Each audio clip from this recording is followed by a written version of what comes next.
When we are talking about de Broglie wave, ठीक है, de Broglie wave associated with a particle is given by this expression. Lambda is equal to h by mv. Lambda is the de Broglie wavelength, right? H Planck's constant and mv is the momentum of the particle. Here m is the relativistic mass of the particle. क्यों? m कैसा मास है? relativistic mass. और इसको हम लोग कैसे देते हैं? ये 1 minus v square by c square raise to power half. ठीक. अब हम लोग कुछ प्रॉब्लम्स बनाएंगे और इसको यूज करेंगे. ओके, सिंपल प्रॉब्लम हम यहाँ पर डिस्कस करना चाहते हैं. एक magnetic field, uniform magnetic field which is existing in space. Magnetic field induction जो क्या है? B है. वो magnetic field is directed into the plane of the blackboard और एक इलेक्ट्रॉन को ऐसे प्रोजेक्ट किया जाता है v वेलोसिटी से perpendicularly to the direction of the field. ठीक है. और जब यह मैग्नेटिक फील्ड में जाता है तो क्या करेगा? सर्कुलर पाथ पर मूव करता है. और वो सर्कुलर पाथ का रेडियस क्या है? r है. कहता है कि इस इलेक्ट्रॉन के साथ जो डी ब्रॉगली वेवलेंथ एसोसिएटेड है वह क्या होना चाहिए. ठीक. This electron is projected perpendicularly to the uniform magnetic field which has been shown in the figure, and this electron moves on a circular path of radius r, and we have to find the de Broglie wavelength associated with the electron. क्या हम लोगों को करना चाहिए? देखो ऐसे जब ये मूव करेगा और ये है क्या? इलेक्ट्रॉन है.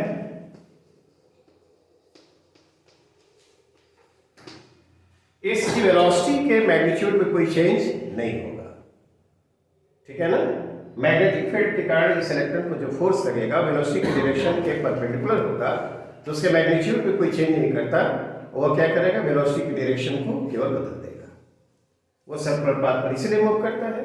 तो सर्कुलर पाथ पर जब मूव करता है तो it will be accelerated towards the centre, और सेंट्रीपिटल जो फोर्स होगा वह कितने के बराबर होगा? mv square by r.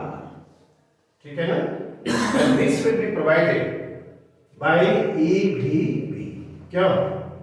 कोई चार्ज पार्टिकल मैग्नेटिक फील्ड में मोशन में होता है और यदि V और B के बीच के डायरेक्शन के बीच जो एंगल है वह 90 डिग्री हो तो फोर्स कितने के बराबर होगा? QVB लिखते हैं, यहाँ पर EVB लिखेंगे. और this force will provide the centripetal force. अब बताओ तो यहाँ पर V को गायब कर दिया जाए, mv should be equal to क्या? EBR नहीं, और mv कुछ और नहीं, क्या पार्टिकल का मोमेंटम है? नहीं, सर्कुलर पाथ मूव करेगा और उस पार्टिकल कौन सा है? इलेक्ट्रॉन का मोमेंटम इतने के बराबर होना चाहिए, EBR. तो B दिया ही हुआ है, electronic charge is known and the radius of the circular path is also known. तो क्या P इक्वल टू EBR. ठीक. तो लैम्डा जो डी ब्रॉगली वेवलेंथ होगा वो कितना लिखोगे तुम लोग? डी ब्रॉगली वेवलेंथ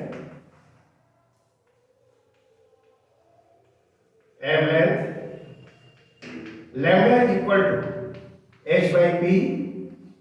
ठीक. तो h अब बाई क्या हो जाएगा? EBR.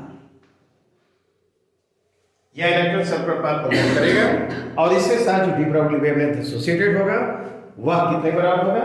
h by EBR. I think this is clear. Now let us consider a simple problem, another simple problem. वह इस तरह से हम पूछ रहे हैं. देखो, एक पार्टिकल है जिसका रेस्ट मास m0 है. ठीक है ना? A particle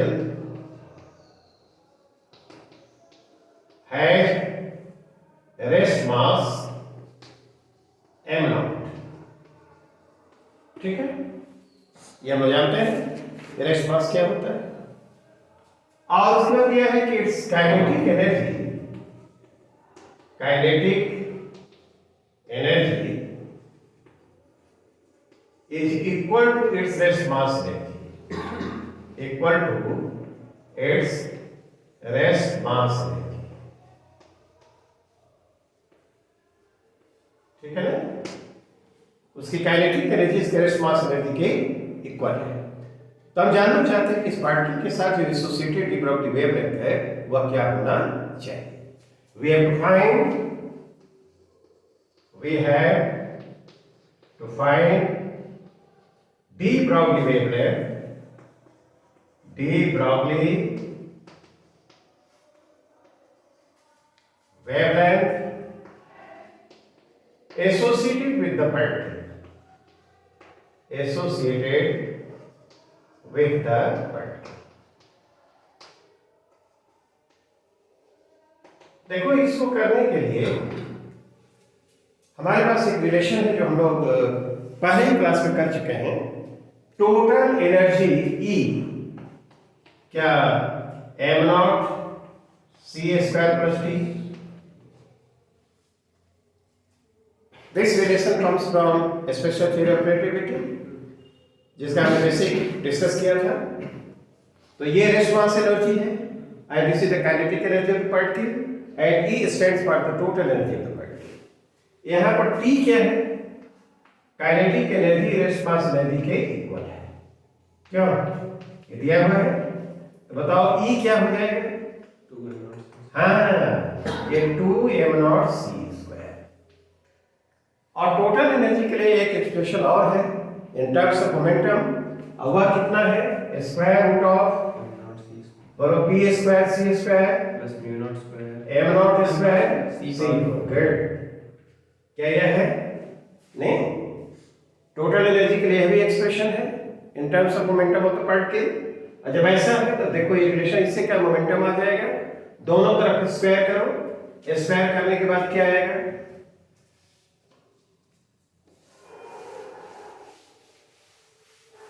Squaring on both sides, 4m0 हाँ 4m0 m0 square c4 is equal to p² c² plus m0 square c4, ठीक है ना? तो 3m0 square c4 is equal to p² c²। तो ये √3 टाइम्स m0 और क्या c² and this is equal to pc। तो p जो आएगा √3 टाइम्स m0 c। क्या? This is the momentum of the particle, √3 times m0 c। Say the velocity of light in free space। ऐसे d Broglie wavelength क्या होगा? d Broglie wavelength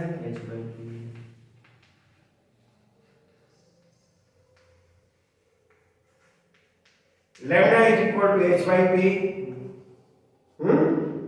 तो we can write h by √3m0 c।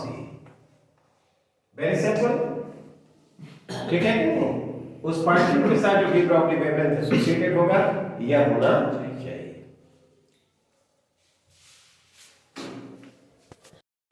Now let us consider this problem, ठीक है ना? Radiation wavelength lambda का radiation एक photosensitive plate पर इंसिडेंट हो रहा है और पाया जाता है कि जो मोस्ट एनर्जेटिक फोटो इलेक्ट्रॉन है उसकी काइनेटिक एनर्जी और वर्क फंक्शन का रेशियो 2:3 है। Then ratio the kinetic energy of the most energetic photo electron and the work function is given 2:3। अब उसी प्लेट पर यदि λ/2 वेवलेंथ का रेडिएशन फॉल करता है तो उसमें जो most energetic photo electron emitted होगा उसके साथ डी ब्रॉगली वेवलेंथ एसोसिएटेड होगा, वह कितना होना चाहिए? This is the problem. तो लेट अस स्टार्ट। क्या है फोटो इलेक्ट्रिक इफेक्ट इक्वेशन? वह क्या कहता है? hc by lambda is equal to t plus phi, ठीक है ना? और t और फाई का जो रेशियो है वह क्या दिया हुआ है? 2:3, ठीक है? तो बताओ तो t क्या होगा? 2π/3 लिख सकते हो क्या? नहीं, इसको उसमें रख दिया जाए तो hc by lambda क्या मिलेगा हमको? 2π/3 है या 2π/3 प्लस 5। क्यों? तो ये क्या हो जाएगा? Five by 3। ओके, तो वर्क फंक्शन फाइव जो आएगा वो 3 बोलो AC बाई 5 क्या इस फोटोसेंसिटिव प्लेट के लिए जो वर्क फंक्शन है this should be given by 5 equal to 3 AC by 5। ठीक, अब उसी प्लेट पर जो रेडिएशन फॉल कर रहा है उसका वेवलेंथ कितना है lambda by 2। 5 remain the same. तो वेवलेंथ जब चेंज कर गया है तो जो एमिटेड फोटोइलेक्ट्रॉन है उसकी मैक्सिमम काइनेटिक एनर्जी भी चेंज कर जाएगी। अगेन तब हम क्या लिखेंगे यहाँ, उसको लिखा जाए बोलो तो hc बाई लैम्डा बाई 2 क्या नहीं, जो रेडिएशन फॉल कर रहा है उसका वेवलेंथ क्या है lambda by 3 is equal to t dash plus 5। तो t डैश की जगह क्या लिख देंगे t स्क्वायर बाई 2 है अब प्लस 5 3hc बाई 5 लैम्डा। तो ये हो गया 3hc बाई क्या 5 लैम्डा। ठीक, अब इसको लिखे हम तो p स्क्वायर बाई 2m या क्या लिखेंगे 2hc हो गया by lambda minus 3hc by क्या 5 है ना, 5 लेना होगा। गुड, तो ये 10 माइनस 3 7 होगा 7hc बाई क्या 5 लैम्डा आएगा ये होगा कि नहीं। तो जो मोमेंटम होगा मोस्ट एनर्जेटिक फोटोइलेक्ट्रॉन का वह क्या होना चाहिए ये 14 nhc बाई 5 लैम्डा क्या and square root of this. I think this is all right। जो मोस्ट एनर्जेटिक फोटोइलेक्ट्रॉन एमिटेड होगा उसका जो मोमेंटम होना चाहिए root over 14 mhc by 5 lambda. जब मोमेंटम आ गया तो डी ब्रॉगली वेवलेंथ हम जान जाएंगे। तो de Broglie wavelength associated with this electron photoelectron I mean वो क्या होना चाहिए de Broglie wavelength de Broglie wavelength lambda D लिख देते हैं क्या लैम्डा हमने इंसिडेंट रेडिएशन की वेवलेंथ के लिए लिखा है। तो जस्ट टू अवॉइड कंफ्यूजन हम डी ब्रॉगली वेवलेंथ के लिए सिंबल क्या लिखा लैम्डा डी। तो वह क्या होना चाहिए h बाई p क्या तो h हो गया और p डिवाइडेड के लिए क्या लिखेंगे हम लोग 5 लैम्डा बाई 14 mhc क्यों h को भीतर कर दिया जाए 5h लैम्डा बाई 14 mc नहीं h तो क्या हो जाएगा 14 और mc क्यों this will be the answer. इस सेकंड सिचुएशन में जो मोस्ट एनर्जेटिक फोटोइलेक्ट्रॉन एमिटेड होगा उसके साथ जो डी ब्रॉगली वेवलेंथ एसोसिएटेड होगा वह इतने बराबर होना चाहिए।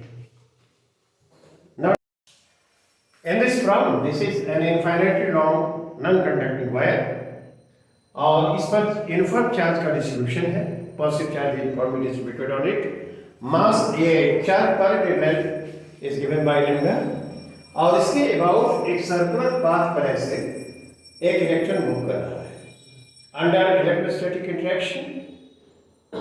इसके कारण जो फील्ड होगा उसके कारण इस पर जो फोर्स लगेगा that will provide the centrifugal force. Electron का चार्ज इलेक्ट्रॉनिक चार्ज E और क्या मास m। हम जानना चाहते हैं कि इसके साथ जो डी ब्रॉगली वेवलेंथ एसोसिएटेड होगा वो कितना होना चाहिए। ठीक, तो इस चार्ज डिस्ट्रीब्यूशन के कारण फील्ड कितना होता है do you remember lambda by 2 pi epsilon not. You must remember this result? नहीं, इनफाइनाइटली लॉन्ग वायर है, उस पर पॉजिटिव चार्ज डिस्ट्रीब्यूटेड है यूनिफॉर्मली, चार्ज पर यूनिट लैम्डा है, तो r डिस्टेंस पर जो फील्ड है that is given by lambda by 2 pi epsilon not. Is it alright? तो जब इलेक्ट्रॉन इसे मूव कर रहा है इसकी वेलोसिटी यदि v हो तो centimetre force mv square by r क्या mv square by r, and this is provided by the force acting on the electron due to this field. तो फील्ड के कारण जो फोर्स लगेगा वह E times lambda by 2 pi epsilon naught, ठीक है। This field, ये जो फोर्स लगेगा this will be towards the centre, ऐसे लगेगा and towards to wire I mean. तो ये बताओ तो E lambda by 2 pi epsilon naught r, mv square कितना हो गया? mv square is equal to E lambda by 2 pi epsilon. कैसा लिखोगे? नहीं, हमको मोमेंटम निकालना है तो देखो दोनों तरफ हम m से मल्टीप्लाई कर देते हैं। तो m से मल्टीप्लाई करोगे तो m स्क्वायर v स्क्वायर हो जाएगा and this is equal to e m lambda by क्या हो जाएगा 2 पाई एप्सिलॉन। तो m square v square this is the square of the momentum of the electron, तो ये तो p स्क्वायर हो गया। p square is equal to em lambda by 2 pi epsilon naught। तो बताओ मोमेंटम e कितना होगा? Root over m e lambda m e lambda m e या e m lambda ना by 2 pi epsilon naught। Is it all right? yes तो d Broglie wavelength कितने को बराबर हो जाएगा? h by p d Broglie wavelength लिखना होगा d ब्रॉगली वेवलेंथ, यदि लिखा जाए तो लैम्डा d लिखते हैं। लैम्डा यहाँ पर दिया हुआ है 4 पर मीटर लेंथ, तो यहाँ पर लैम्डा d लिखेंगे d ब्रॉगली वेवलेंथ के लिए, तो क्या लिखेंगे h by p, नहीं h by p। बताओ तो h और रूट ओवर क्या 2 पाई एप्सिलॉन नॉट, नहीं yes divided by em lambda E M, क्या ये आंसर होना चाहिए? नहीं, yes ये डी ब्रॉगली वेवलेंथ के लिए जो एक्सप्रेशन आया है this is independent of the orbit of the radius of the orbit. क्या इसमें आर अपीयर नहीं हो रहा है? आई think this is all right. यह जो इलेक्ट्रॉन इसके अराउंड जो मूव कर रहा है उसके साथ जो डी ब्रॉगली वेवलेंथ एसोसिएटेड होगा that will be given by this expression. Is it all right? Now let us consider another problem. Now let us consider this beautiful problem. इसमें एक स्पेशल बात होगी। यहाँ पर देखो ये न्यूट्रॉन फिक्स्ड है, here Newton is fixed and its mass is capital N and an electron is moving around it in a circular path under gravitational interaction। Neutron और इलेक्ट्रॉन के बीच जो फोर्स लग रहा है वो कैसा है? ग्रेविटेशनल फोर्स है, ठीक।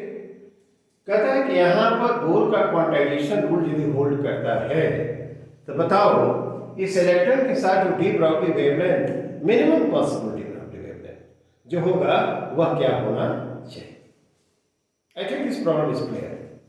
तो पहली बात ये देखें कि इसके जो सेंट्रीपिटल फोर्स होगा that will be provided by the gravitational force acting between neutron and the electron. तो क्या लिखेंगे? mv square by r, this is the centripetal force and this will be equal to m g mm by r square। क्यों? Centripetal force will be provided by the gravitational force acting between the neutron which is fixed and the electron which is moving around it in a circular orbit। इसके लिए काम किया जाए mv square लिखें, gmm by r हाँ तो gmm by r कैसा होगा? ठीक है ना। और इसमें दोनों तरफ m से मल्टीप्लाई कर दिया जाए तो gmm स्क्वायर बाई r एक इक्वेशन होगी। We can write like this. Again, अब कंसीडर करें from Bohr's quantization rule. Bohr's quantization rule वह क्या है? mvr, नहीं moment of momentum, angular momentum, this is equal to nh by 2 pi। NH by क्या 2 पाई, ठीक है।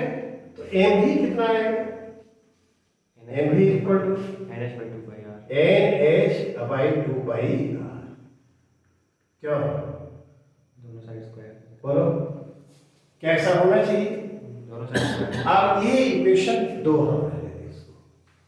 अब एक काम करो, एम स्क्वायर भी स्क्वायर कितना है और एम भी है, यदि इसमें इसे डिवाइड कर दिया जाए तो क्या होगा, लेट अस डिवाइड दिस, क्या एम भी आएगा, एम भी आना चाहिए, and this is equal to G M M square by r by R, into 2 pi r. और ये क्या है 2 पाई आर ऊपर जाएगा ना, हाँ, तो 2 pi r 2 pi R by NH. By क्या NH, R to r cancel. ठीक।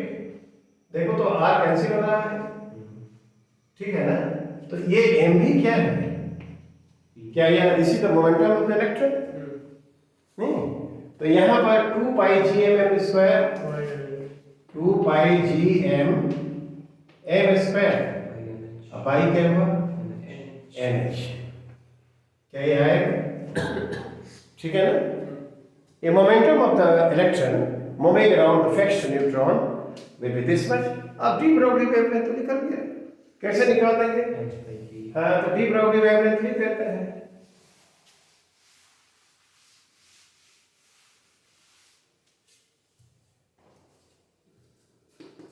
डी ब्रॉगली वेवलेंथ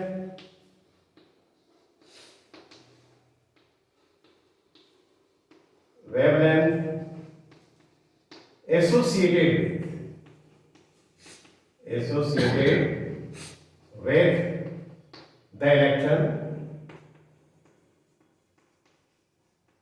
क्या लैम्डा लिखा जाए, लैम्डा डी भी लिख सकते हो, क्या एच बाई पी, नहीं तो एच बाई पी तो यही से आ जाएगा, नहीं yes sir, NH square by हाँ एच बाई पी, तो N by 2 pi G M M square by क्या एन ऊपर आएगा ना, एच बाई, इसको एच बाई पी लिखना है, तो एच बाई पी, तो एच और पी की जगह इसको लिखेंगे तो एन एच ऊपर चला जाएगा ना, NH square. NH square हाँ एन एच ऊपर चला जाएगा, और 2 पाई GM square.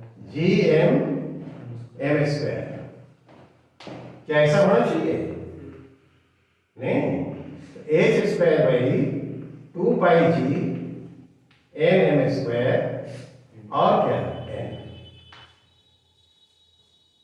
यह होना चाहिए क्या, लेकिन मिनिमम पॉसिबल पूछा है, तो यहाँ n का वैल्यू मिनिमम होगा तो लैम्डा डी मिनिमम होगा, और n का मिनिमम वैल्यू क्या होगा 1, तो लैम्डा डी मिनिमम हमको लिखना है, minimum possible value of the D Broglie wavelength associated with the electron, तो वह कब होगा, n का वैल्यू 1 लिखा जाए तो यह हो जाएगा h square, I think this is alright, 2 pi G नहीं M M square, is it alright. ये जो minimum possible de Broglie wavelength होगा एसोसिएटेड विद द इलेक्ट्रॉन वह होना चाहिए h square by 2 pi G M small M square, small M क्या है mass of the electron और कैपिटल एम क्या है मास ऑफ द न्यूट्रॉन, और that is fixed, okay.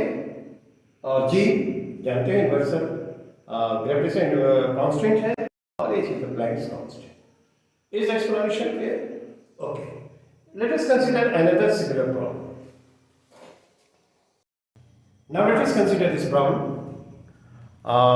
similar to the previous problem, और इसमें यहाँ पर एक प्रोटॉन फिक्स है, ठीक, and an electron is moving around it in a circular orbit under electrostatic interaction, और जो electrostatic force लगेगा between the proton and the electron that will provide the centripetal force, और दूसरी बात इस पे कह रहा है कि यहाँ पर बोर का क्वांटाइजेशन रूल होल्ड कर रहा है, m here is equal to nh by 2 pi, तब इसके साथ जो minimum possible de Broglie wavelength associated होगा इलेक्ट्रॉन के साथ वह कितना होना चाहिए। पहला स्टेप हमारा क्या होगा, M V square by R, क्यों? Yes. And this is equal to E square 4 pi. by 4 pi epsilon naught R square. क्या करेंगे? R को हटाया जाए, एक R कैंसिल किया जाए, तो mv स्क्वायर क्या हो जाएगा? E square by 4 pi epsilon naught R. बोलो, मोमेंटम के टर्म में हम बात करना चाहते हैं, दोनों तरफ m से मल्टीप्लाई कर देते हैं, तो यह स्क्वायर हो जाएगा और ये m हो गया, तो क्या ये इक्वेशन आ गया? ये Yes. m square v square is equal to m square 4 pi epsilon naught from Bohr's quantization rule, from Bohr's quantization rule,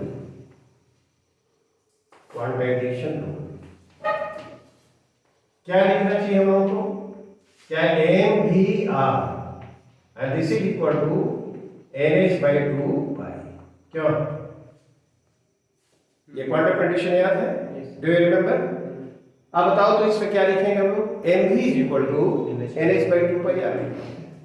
mv is equal to nh by 2 pi और क्या? r. Is it all right? ये second हो गया.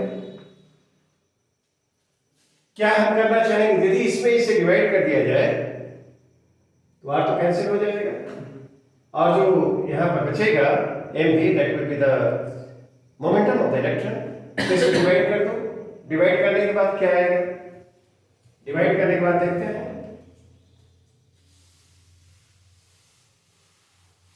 देखो mv आएगा क्या? mv and this is equal to me square by 4 pi epsilon naught r और बोलो 2 pi और r ऊपर जाएगा by nh. क्या देखो तो क्या यहाँ पर r गया? 2 pi 6 को करो तो 2 बचेगा ना, ये r से r गया हो गया है, तो ये p हुआ मोमेंटम और ऊपर कितना बचा?